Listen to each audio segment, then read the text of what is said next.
Electric field intensity between the pair of vertical plates is 100 newtons per coulomb. So let's just say that we know epsilon. We could calculate it by doing delta V over R, but let's just say that we know it, okay? And we determine the vertical acceleration of the electron as it passes, or can we determine the vertical acceleration as it passes through? Well, this is exactly the same kind of thing as a Millikan's experiment kind of problem. All we're saying is that, sure, it gets fired in with an initial velocity, but that doesn't change how it accelerates. It accelerates as it goes through. It accelerates against the electric field. In other words, it gets accelerated downwards.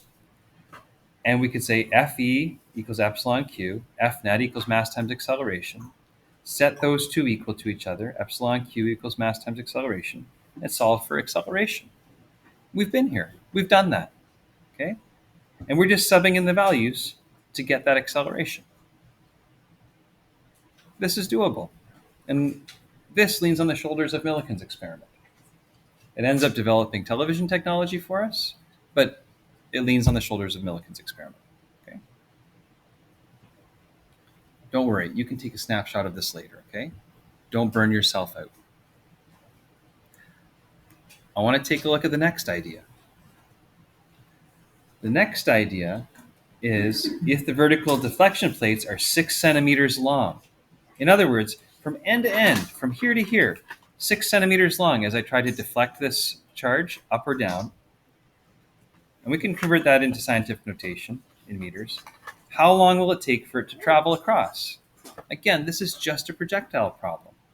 If we knew what V1x was, that's V average in the x direction, and we know how long those pair of plates are, this is kinematics.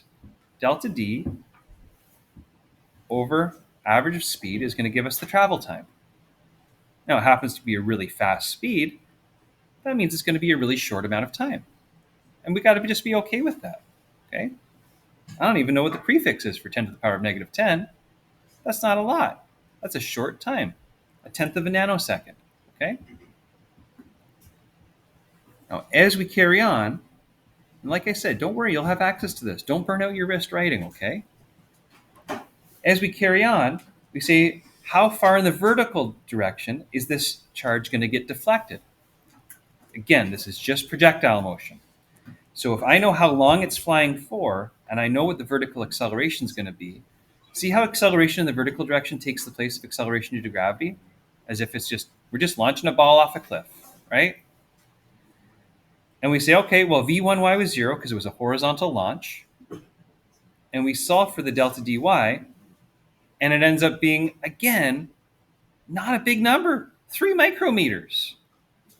Remember, though, it's a huge acceleration and a short amount of time, and those two things are doing battle with each other.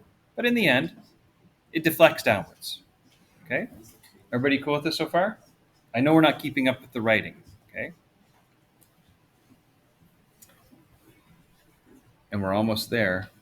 The next classic question, if we were launching a ball off of a cliff or something, would be to figure out what its exit velocity is, or what its impact velocity is when it hits the ground or something like that. For us, it's the exit velocity.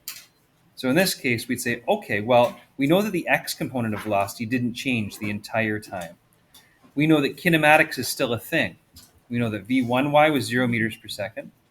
We know that we figured out the acceleration and we know how long it was traveling for, so we can calculate the v2y, right?